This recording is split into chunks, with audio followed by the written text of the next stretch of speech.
If you're someone who is looking to uplevel your leadership game, if you are looking to make a bigger impact and you're looking to use the discomfort or challenges that you are faced with as a catalyst to uplevel that leadership and make that transformational impact, then this episode is for you. Hello there. I am Finka Yerkovic, and this is the Your Brilliant Difference podcast. We are on episode 160. And today we're going to talk all about this big idea that I love to call edge moves. Now, in this episode, I'm going to talk to you a little bit about what edge moves are. We're going to talk about the things that get in the way of you making an edge move. We'll talk about the benefits of making an edge move. I'm going to give you 4 of those benefits, and then I'm going to give you 5 ways forward that you can look at implementing an edge move in your work and in your leadership so you get recognized, rewarded, and you get to add that transformational value that you so desire in the workplace.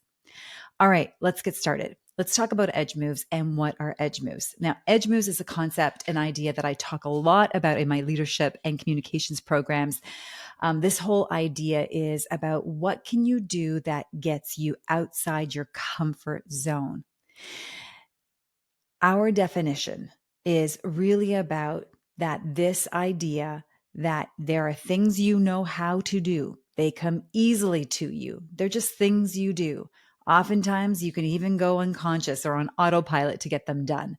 Those are the things you do. What an edge moves is it takes the things that you know how to do, and we look at taking actions or instilling behaviors that support you in becoming who you are here to be. And so an edge move has a forward lens to it. It is something that is beyond you. It may not be something, it isn't anything that you're doing right now or that's coming easily and naturally. It is stretching you, it is growing you. It's often a skill set, knowledge, ability, competence in some way that is taking you outside of what is known and familiar to what is unknown. There's a sense of anticipation and maybe a little bit of anxiety with it. Now, why are edge moves important? Well, I like to characterize the things that we do in 3 different categories. The first are the things that we do, the skills, the competencies, our abilities, even the value and the impact in a comfort zone. So that's our comfort zone, things that we already know how to do, they're status quo for us. Again, autopilot. That's that zone 1. The other zone, so we're going to go all the way to the other side of the spectrum, are things that are beyond our comfort zone. So these might be aspirations. You might want to, if you're in middle management right now, you want to be move up to C-suite or to executive level. That at this moment feels like a beyond, something that's really beyond your comfort zone, something that would be a big stretch for you. In that zone of beyond, it can get us really anxious, very fearful that we will even avoid anything that comes near it. And we will not be as successful if we attempt it. Where I love this idea of edge moves, it's the sweet spot in between. It's in between the comfort zone and the beyond. And it's the steps that we can take to move ourselves towards this big idea or this destination of what's beyond our comfort zone. So let's say you're someone who's in mid-level management and one day you want to be moving into executive. You want to be the head of the department or region of your organization. But there's a big gap in between where you are today and where you want to get to tomorrow. Where you're going to go is look at what are all the possible edge moves you can do to start taking steps forward to become who you are here to be and who you desire to become. And so that edge move might be raising your hand for projects that might not be in your job description. They might be above and beyond. And you're raising your hand saying, hey, I'll lead that. Hey, I'll take the initiative for that one. Or you might put your name in the hat for that director position. Or you might even do a lateral move into a whole new area or arena in your organization to broaden your skill set that eventually will serve you in that broader or that bigger role that's sitting right now in your beyond your comfort zone. So again, the edge move is this space in between that allows us to bridge the gap from our comfort zone to the the goals, the desires, the dreams, the impact, the aspirations you have that are sitting beyond your comfort zone. There's a beautiful book written by Benjamin Hardy and Dan Sullivan called 10X is Better Than 2X. And I love everything about that book. And I love the mindset to bring this idea of 10Xing it.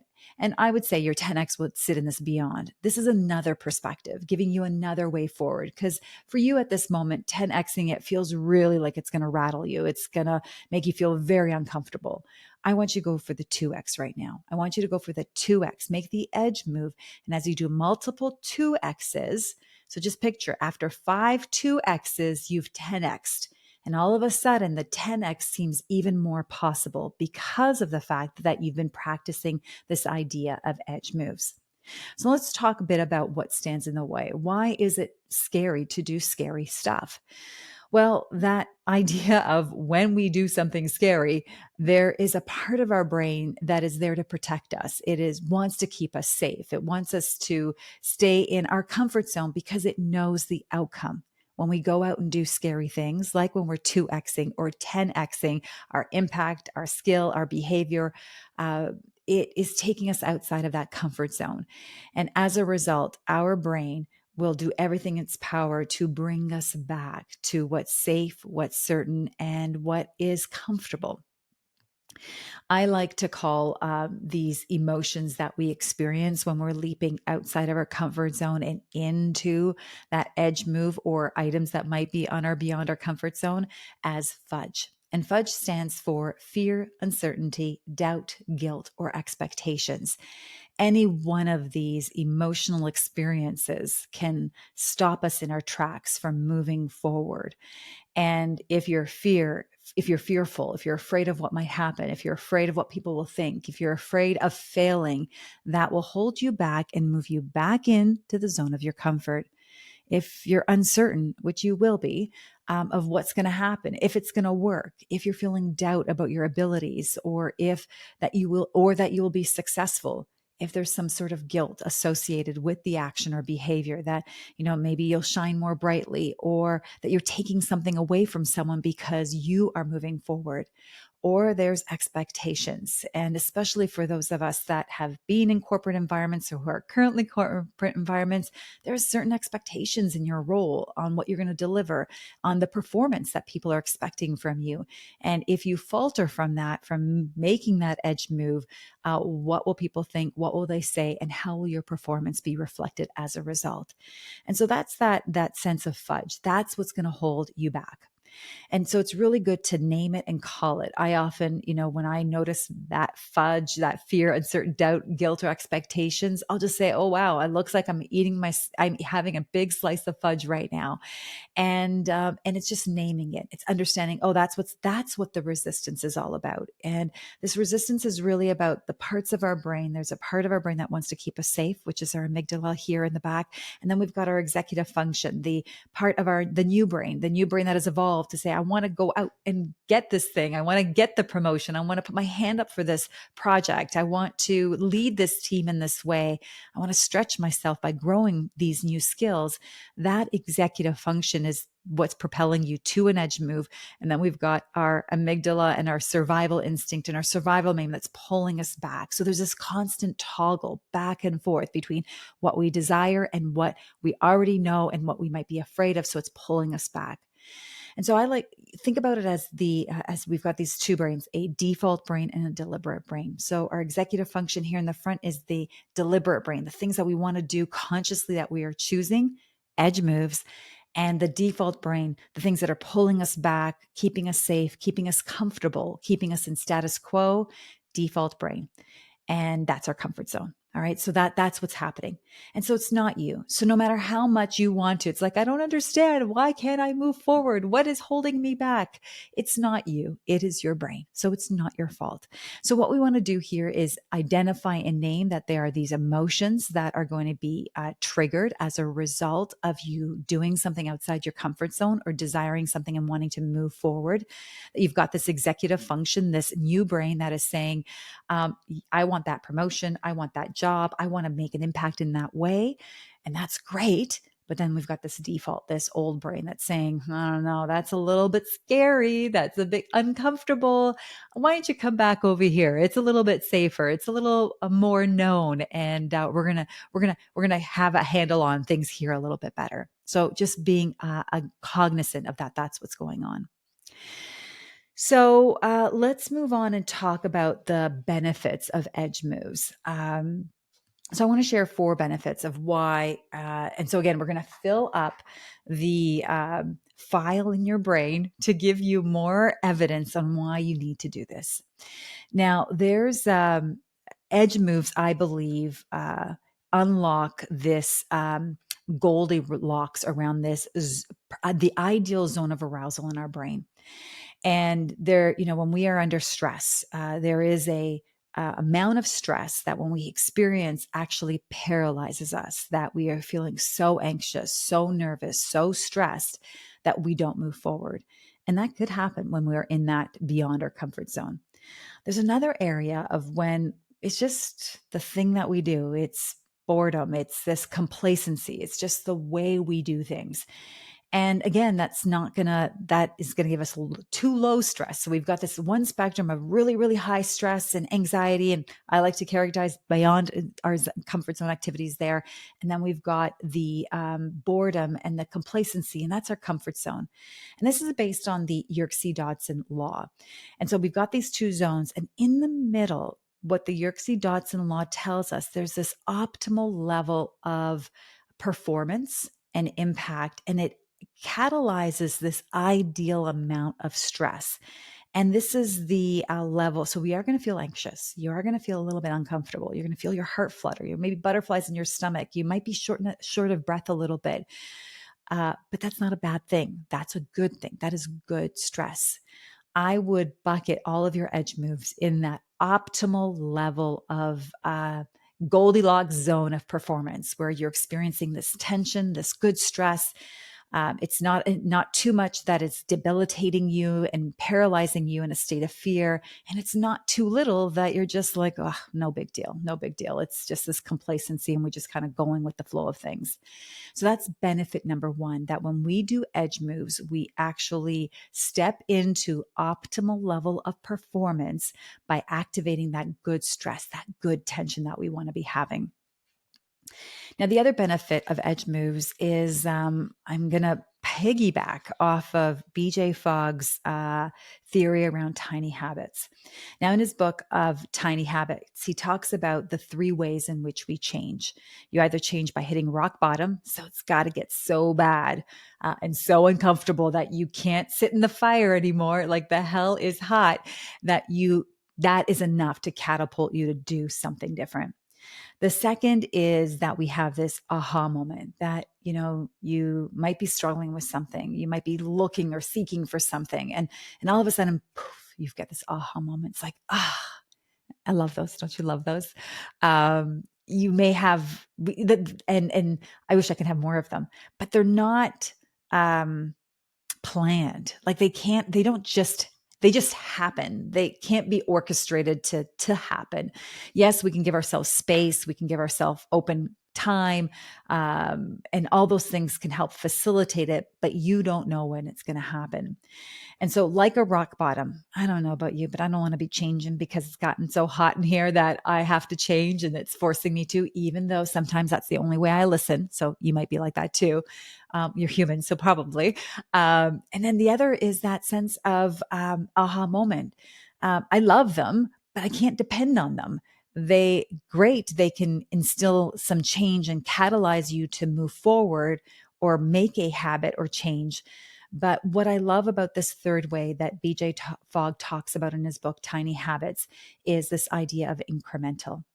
And so if you want to instill new behaviors, if you want to become a better version of yourself, you want to elevate your leadership and your impact, you don't have to wait for things to get so bad or wait for that aha moment. You can instill new habits by incremental change. So bit by bit, new behaviors, new actions, new thinking, new beliefs help us move forward to that end result and that destination you want to achieve. So again, let's go back to edge moves. Edge moves are these incremental. So remember earlier I talked about, we can either be, 1xing it or 0xing it. We're just kind of staying at status quo, or as in how Dr. Benjamin Hardy and Dan Sullivan talk about 10xing it, which is great as well. But if you can't 10x it yet, let's go for that edge move. Let's 2x it. Incremental, incremental, incremental. And one day you look back and you've made a breakthrough transformation in your impact and in your leadership. Now, the third benefit of why you need to do edge moves is this whole idea. I want you to think about a diamond, and this idea that a diamond is polished, is refined, gets its brilliance under pressure. That there is this constant cutting, there is this constant pressure that this diamond is under, and that's where its brilliance comes through. So your edge moves are ways in which you polish your brilliant difference. So you've got a brilliance here, this package of uniqueness, this skills, this strengths, these competencies that are here to shine.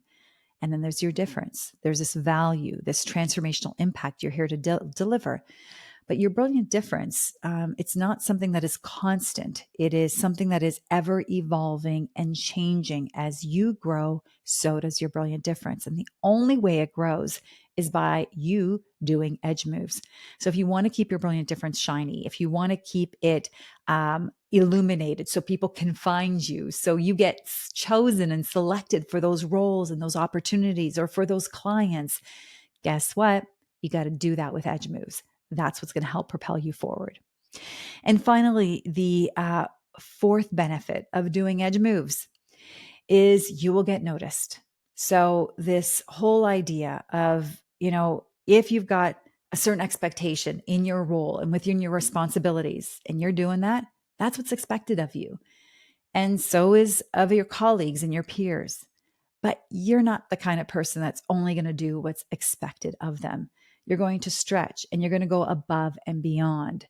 The way forward for you particularly is looking at what are the activities, what are the actions, what are the behaviors, what are the opportunities you could be taking to help move you forward by doing an edge move.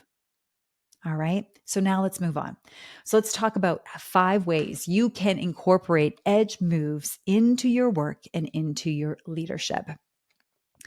So way forward number 1 is I want you to ask yourself this question, and I'll ask it to you, and then I'm going to pause for a second to see what comes to mind. What would you do if you weren't afraid? So if money, time, effort were no object, what would you do if you weren't afraid? Often what happens is our brain, remember that part of our default brain, our safety brain that wants to keep us safe, it's doing a really great job at telling us all the reasons why we should not do that scary thing. We should not put ourselves out there because you might have criticism, or you might fail. And that's fair. And that's an honest thing that could happen. However, it's also the thing that holds you back from becoming who you're here to be, having that leadership impact that you're here to have, and really shining through with your brilliant difference. So what I want you to think about is, if nothing came to mind initially, or if you want to dive deeper in that question, go get yourself a journal, a blank sheet of paper, and really spend some time, for the next week ruminating. I want you to ruminate on this idea. What would you do if you weren't afraid? If you weren't afraid, what would you do? And just start making a list. You don't have to make a decision. No one has to see this list. No one's gonna, judge you for whatever you put on this list. You might judge yourself, but then that would be an edge move to not judge yourself, because I'm sure judging yourself and having that self-critical lens is something that's really comfortable to you. So I want you to spend the next week. What would you do if you weren't afraid? And I want to know about it. Let me know. Email me. Let me know. I want to hear about it. I want to know what comes to mind for you, and how hardy and big did your list get? The next way forward way I want to share with you is this whole idea called the upper limit problem. Now, this was an idea that was shared by Gay Hendricks. He's got this beautiful body of work and this book called the the Big Leap, and I want you to go pick that book up if you haven't read it yet. It's going to help you tremendously in understanding, how that default brain holds us back from the deliberate part of our brain that wants us to move forward. And what he talks about is that there are these four zones that we live and work in. There's the zone of incompetence. So, this zone that we're doing things that we're not very competent or very good at, but we're stuck doing them. There's a zone of competence. So, we're pretty good at these things. We can get by just enough. There's the zone of excellence. And this is where we're really good at this. You're being recognized and rewarded for these items and things that you do in your zone of excellence. And there's what he calls your zone of genius, where I would akin it to your zone of brilliance, where it is a fine collection of things that you do that no one else does in a way that you uniquely do it. And oftentimes we can get stuck in the zone of incompetence, hopefully not too much, hopefully not at all, competence. But for many of us, ambitious professionals, we get stuck in the zone of excellence. And what happens here is we play in a particular zone. I often look at it as almost like a range on a piano. So let's say you're playing on a particular octave and you're going from this C key to that C key, and you're really comfortable playing in that zone. And what ends up happening is when you start getting closer to the top end and you're expanding your impact, you're having more success and you're having more fulfillment and you're in that zone of excellence and it feels really, really good. There's something that what often happens is that we do something to sabotage ourselves so we don't move beyond that. If you move beyond that, that is an edge move. What ends up happening is we stay within this range. And he calls it the upper limit problem. We kind of just play to that limit. And that's that comfort zone. Again, it still feels good. You're still being rewarded for it. You're still being recognized for it. You might even get a promotion out of it because you're in the zone of excellence, but you're limiting your potential and you're limiting your impact and your fulfillment because you're not moving beyond that upper limit.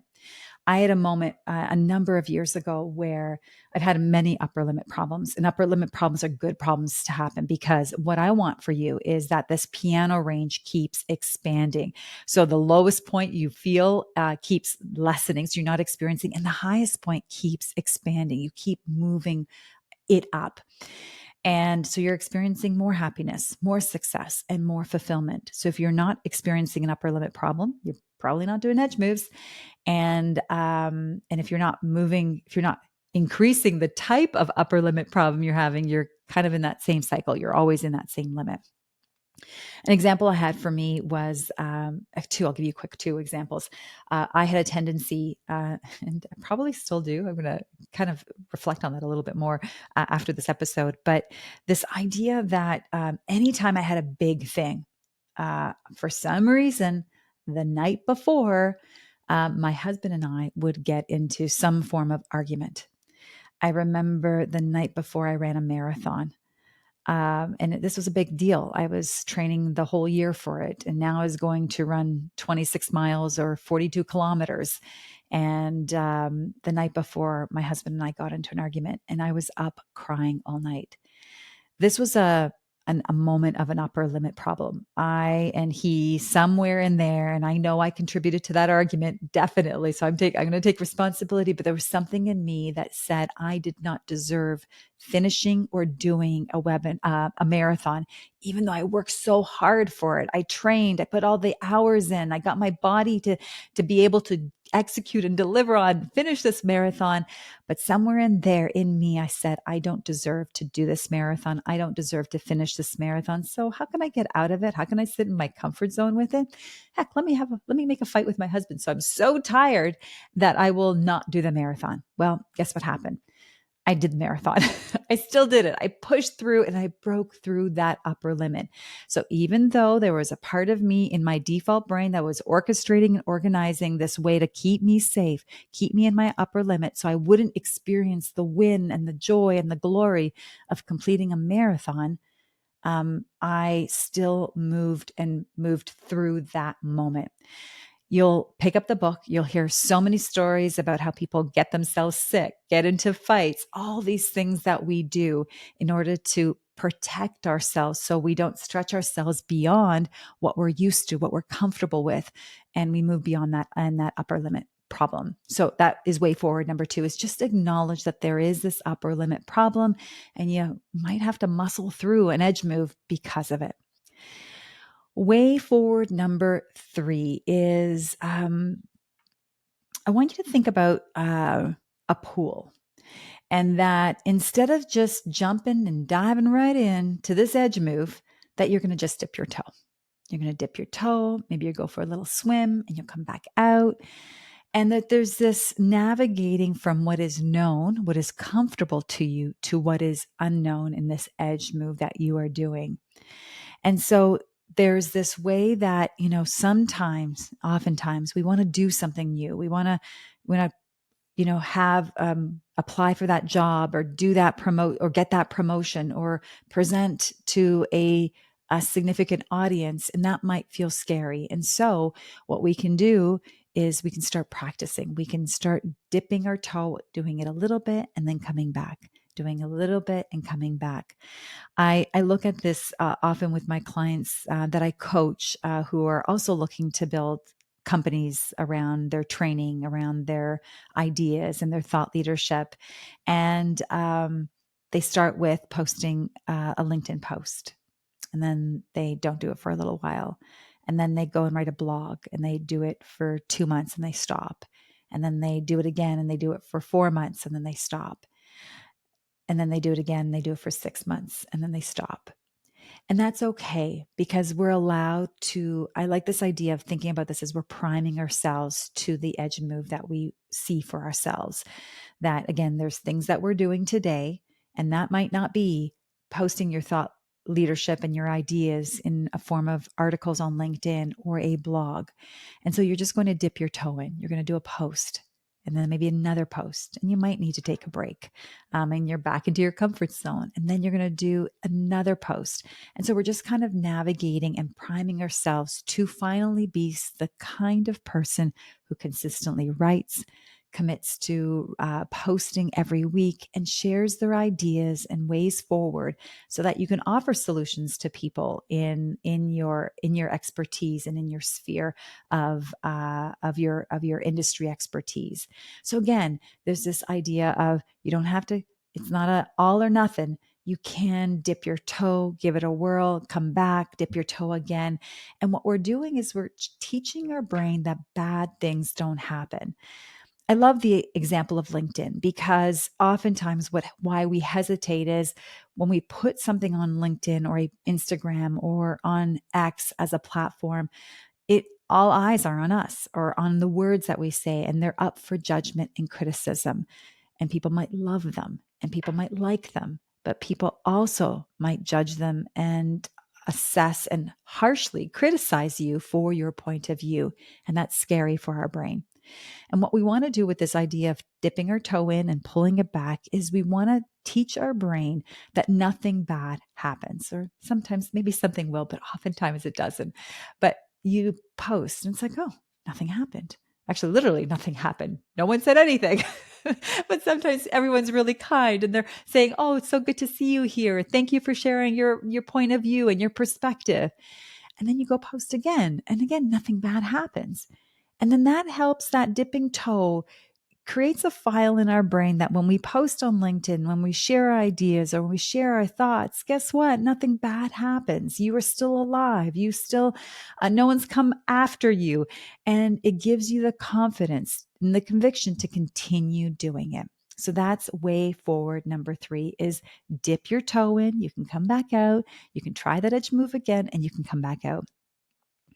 Way forward number 4 is thinking about including something familiar. So when we're doing an edge move, we are going into a zone of unfamiliarity. There's something that we've never done before to become who we want to be, that we see ourselves becoming. And so when we step into that edge move, what I like to also attach to it is something that we know. And so, for example, let's say I love using presentations as an example. And let's say you're being invited to present, or you'd love to improve your oral communication skills. You want to be able to convince your stakeholders that they need to say yes to the budget that you require, or assigning more resources to your initiative. Those are all great skills I want you to be working on. So super, super important. But what if you start practicing on things that are familiar? So you might practice with an audience that feels comfortable to you. So it could be your peers, and you do a couple of dry runs of the proposal or the program or the pitch that you're going to do to the executive team, but you practice it in front of an audience that's already familiar to you.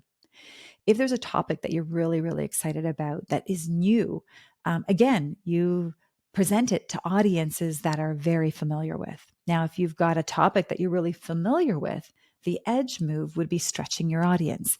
It might be presenting it to a higher stakes audience, or it might be presenting to a larger audience. So again, attaching something familiar, so a topic, and then adjusting your audience. Or it might be the topic is unfamiliar, and then the audience is the one that shifts. So I want you to be thinking about it from there. So what is something familiar you could put in while you are doing this edge move?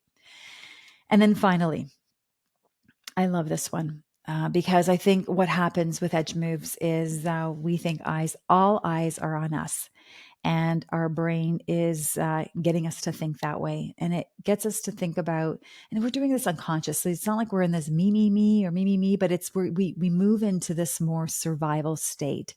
And when we move into survival state, we go into comfort zone activities.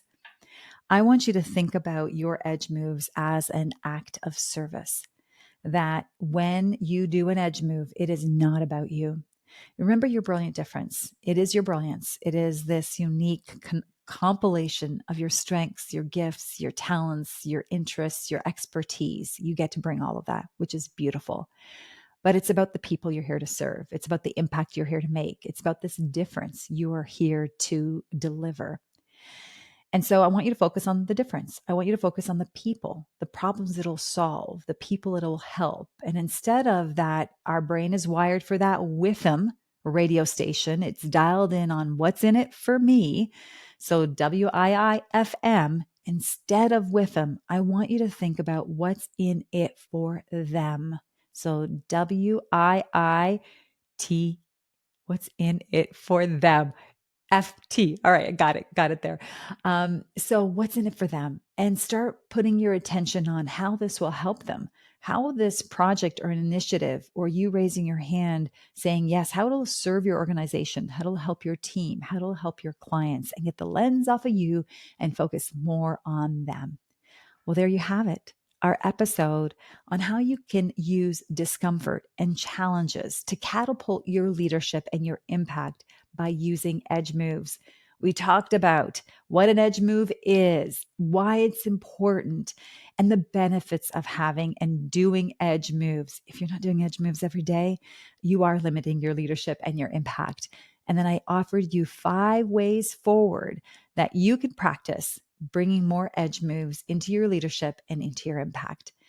Now, if you liked what we talked about here in this episode, you're going to love our newsletter. We've got a newsletter called Find Your Brilliance that comes out every Thursday. And if you're not yet subscribed, I need you to head on over to fincainc.com/newsletter so you can get all the goodies on podcasts, blogs, resources, all these wonderful things that we share with you week in, week out that help you unlock your potential, shine in your brilliance, and add the transformational impact that you are here to deliver.